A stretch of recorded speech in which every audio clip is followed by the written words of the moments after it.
Assignment એટલે શું? Exam હોય ત્યારે બાળકને અસાઇનમેન્ટ આપવામાં આવે. અસાઇનમેન્ટનો મતલબ શું? કે ભાઈ આખું ચેપ્ટર નહીં વાંચવાનું, આખા ચેપ્ટરમાંથી આ 15 ક્વેશ્ચન છે ને વાંચી લેવાના. આ 15 ક્વેશ્ચનમાંથી આવશે કેટલા? એમાંથી અમુક શિક્ષકો તો બધા ટીક કરાવે કે આ 15 બી ના વાંચતો બેટા, 12 વાંચી લે.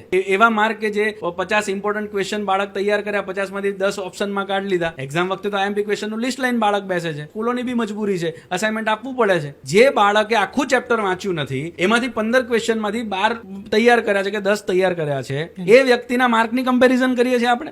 એટલે એ વ્યક્તિ વિદ્યાર્થી છે જ નહીં. જેની કમ્પેરિઝન થઈ રહી છે એ માત્ર પરીક્ષાર્થી છે.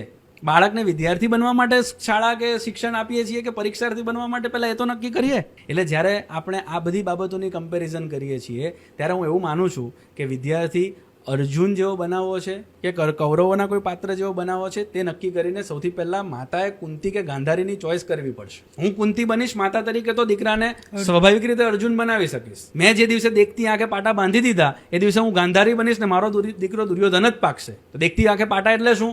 મારા બાળકની અંદર રહેલી ખામીને હું નિગ્લેક્ટ કરી નાખું છું. એની વીકનેસને આઈડેન્ટિફાય કરતી નથી, એને વીકનેસને હું સ્ટ્રેન્થમાં કન્વર્ટ કરતી નથી, એની ભૂલોને જતી કરી નાખું છું નાનપણમાં. એને નાની ભૂલ કરી તો હું એની ભૂલને અવગણું છું. મેં મારી દેખતી આગળ પાટા બાંધી દીધા, એ માતા ગાંધારી બની અને એનો પુત્ર દુર્યોધન જ બનશે. પહેલું માતાએ નક્કી કરવું પડશે કે હું કુંતી જેવા સંસ્કાર મારી અંદર રેડી શકું એમ છું. જે દિવસે માતા કુંતી બની એ દિવસે દીકરો 100% અર્જુન બનશે.